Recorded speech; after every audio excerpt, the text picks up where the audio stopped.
ఉప ఎన్నికల సందర్భంగా యువ మిత్రుడు శ్రీమతి సోనియా గాంధీ, మల్లికార్జున్ ఖర్గే గారు, రాహుల్ గాంధీ గారు అపారమైన నమ్మకం పెట్టుకొని మీ బస్తీలో పుట్టి మీ బస్తీలో పెరిగి మీకు సేవలు అందించాలని ముందుకొచ్చిన చదువుకున్న యువకుడు నవీన్ యాదవ్ను ఈనాటి ఉప ఎన్నికల్లో కాంగ్రెస్ పార్టీ అభ్యర్థిగా నిలబెట్టి ఈ ఎన్నికల కార్యక్రమంలో సభాధ్యక్షత వహించిన రాజ్యసభ సభ్యులు, మిత్రులు, జిల్లా పార్టీ అధ్యక్షులు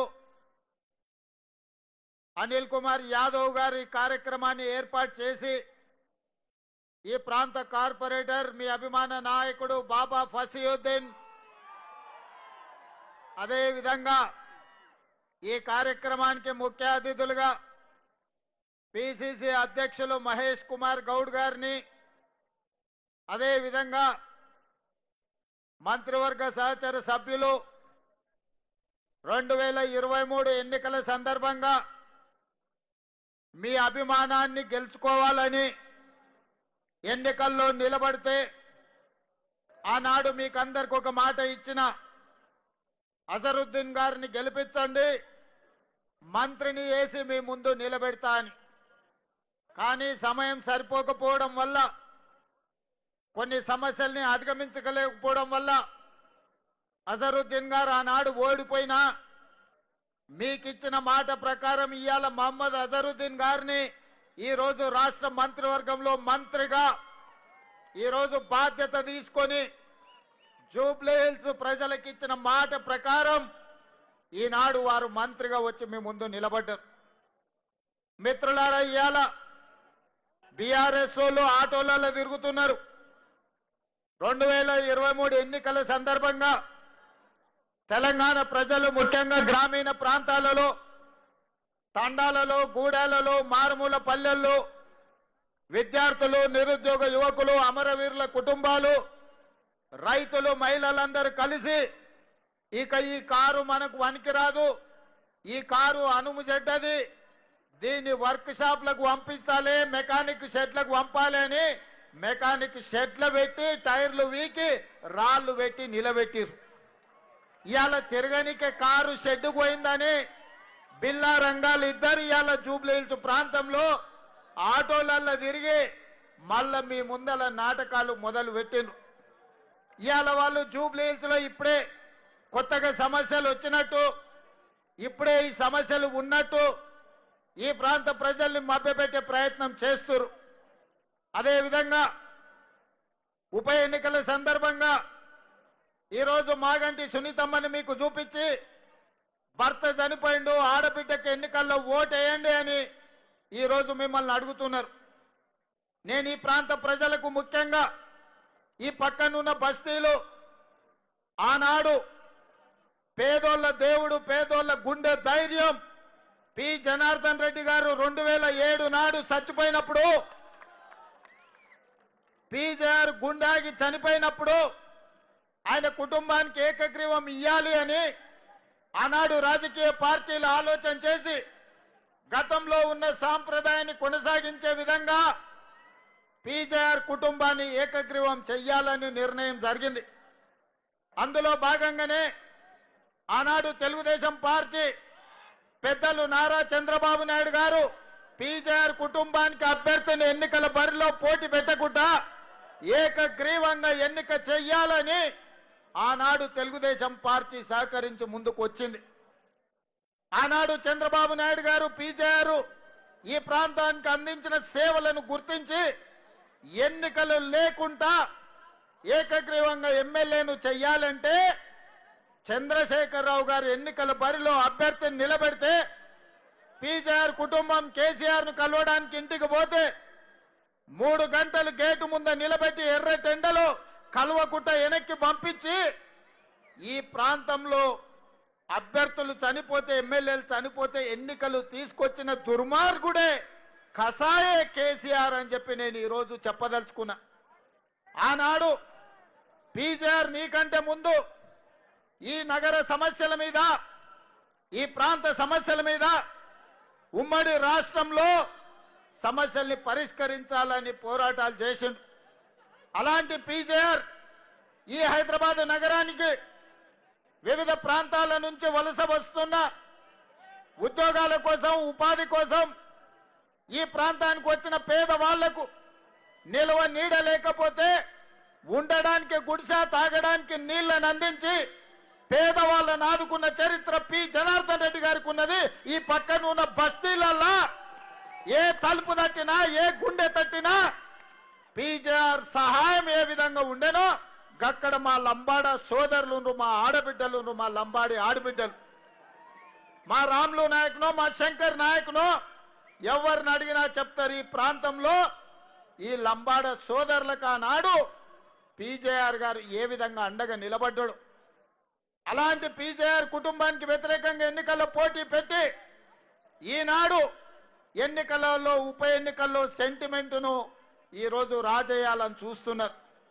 అందుకే మిత్రులారా, ఇవాళ ఈ ప్రాంతంలో బోడబండ కావచ్చు, ఎర్రగడ్డ కావచ్చు, యూసుఫ్ గూడ కావచ్చు, వెంగళరావు నగర్ కావచ్చు, లేకపోతే ఈ ప్రాంతంలో ఉండే ప్రతి బస్తీ కొత్తగా సమస్యలు వచ్చినట్టు ఇవాళ బీఆర్ఎస్ వాళ్ళు మాట్లాడుతున్నారు.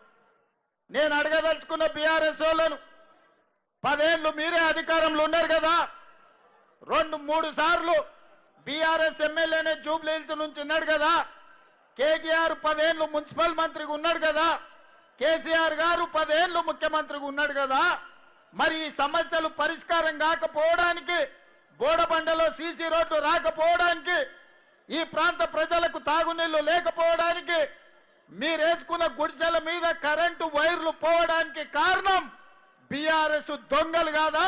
ఇవాళ బిల్లా రంగాలు ఆటోలలో వచ్చి మీ సమస్యల్ని మేం పరిష్కరిస్తామని ఇవాళ బిల్లా రంగాలు చెప్తున్నారు. నేను అడుగుతున్నా, ఇవాళ తాడు లేదు, బొంగరం లేదు, తాడు బొంగరం లేనోడు వచ్చి ఇవాళ బోడబండ బస్తీని నేను అభివృద్ధి చేస్తా అని చెప్తే నమ్మడానికి ఇక్కడ ఉన్నోళ్ళంతా అమాయకులా?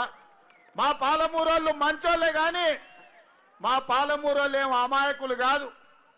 మట్టి పని, తట్ట పని, పార పని ప్రపంచంలో ఎక్కడ ఉన్నా కష్టపడి పనిచేసే మేము మంచేందో చెడేందో గుర్తుపట్టనంత అమాయకులం కాదు. అందుకే ఇవాళ మమ్మల్ని నమ్మించి మోసం చేస్తే ఏమైతుందో పాలమూరు జిల్లాలో చూసిండ్రు బీఆర్ఎస్ వాళ్ళు.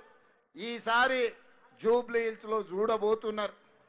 అందుకే మిత్రులారా, వాళ్ళు చెప్పే అబద్ధాలు, వాళ్ళు లేవనెత్తుతున్న సమస్యలు, దీనికి వాళ్ళే కారణం కాదా? మీరు ఒక్కసారి ఆలోచన చేయండి. 10 ఏళ్ళ అధికారంలో ఉన్న వాళ్ళు 2 ఏళ్ళు కూడా మేము పూర్తి చేసుకోలే. ఈ ప్రాంతంలో 14,159 రేషన్ కార్డులు ఇచ్చింది కాంగ్రెస్ పార్టీ కాదా? అడిగిన వాళ్ళందరికీ రేషన్ కార్డులు ఇచ్చింది కాంగ్రెస్ పార్టీ కాదా? ఇవాళ పేదవాళ్ళ ఇళ్లల్లో 200 యూనిట్లు ఉచిత కరెంట్ ఇచ్చి కరెంటు బిల్లు కట్టాల్సిన పని లేదు.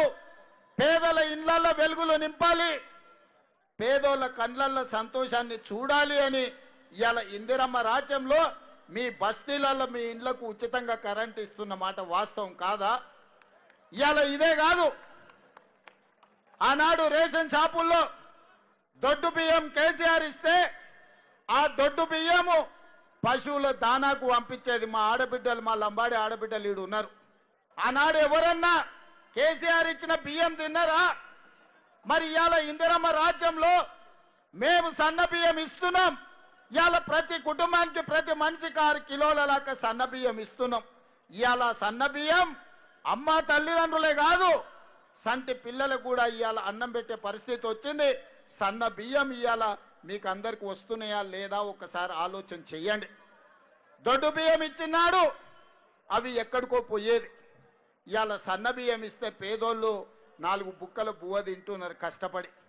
ఇదే కాదు, మా ఆడబిడ్డల వెనకాల చాలా మంది ఉన్నారు, వేలాది మంది మా ఆడబిడ్డల ఆశీర్వాదంకి వచ్చారు.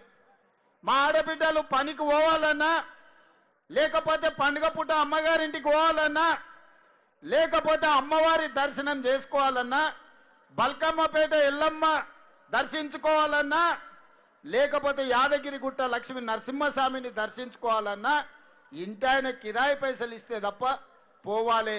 లేకపోతే వద్దులేమో మళ్ళీ దీపావళి పండుగ కోదు అంటే దసరా పండుగ కడిగితే సంక్రాంతి కోదం అనేటోడు. ఇవాళ మా అక్కల్ని అడుగుతున్నా నేను, అక్క మీ తమ్ముడి రాష్ట్రానికి ముఖ్యమంత్రి అయినాక ఏ బస్సులన్నా ఎవడన్నా మిమ్మల్ని ₹1 టికెట్ కోసం పైసలు అడిగినరా మీరు చెప్పండి. మరి ఇవాళ మీ తమ్ముడు ముఖ్యమంత్రి అయితే రాష్ట్రం నలుమూలల భద్రాచలంలో రాముల వారిని కొలవాలన్నా, యాదగిరి గుట్టలో లక్ష్మీ నరసింహస్వామిని దర్శించుకోవాలన్నా, బల్కంపేట ఎల్లమ్మ దగ్గరికి పోవాలన్నా ఆడబిడ్డల్ని ఒక్క పైసా లేకుండా బస్సులలో నేను ఇవాళ ఉచిత ప్రయాణం మీకు అందించిన. వాళ్ళేమంటారు, ఆటో డ్రైవర్ల పొట్టగొట్టిర్రు, ఆటో డ్రైవర్లకు నష్టం జరిగింది, ఇవాళ ఆడపిల్లలకు ఉచిత బస్సు రద్దు చేయమని బీఆర్ఎస్ వాళ్ళు గల్లీలలో తిరుగుతారు. గిది వాళ్ళ గలీజ్ బుద్ధి. 2014 నుంచి ఒక్క ఆడబిడ్డకు కూడా మంత్రి పదవి ఇయ్యలే. ఇవాళ మన ప్రభుత్వంలో మీ అభిమాన నాయకురాలు సీతక్కని మంత్రిని చేసినాం, కొండా సురేఖమ్మని మంత్రిని చేసినాం.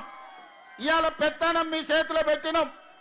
67 లక్షల మహిళా సంఘాల సభ్యులకు ఇవాళ పెత్తనం ఇచ్చినాం.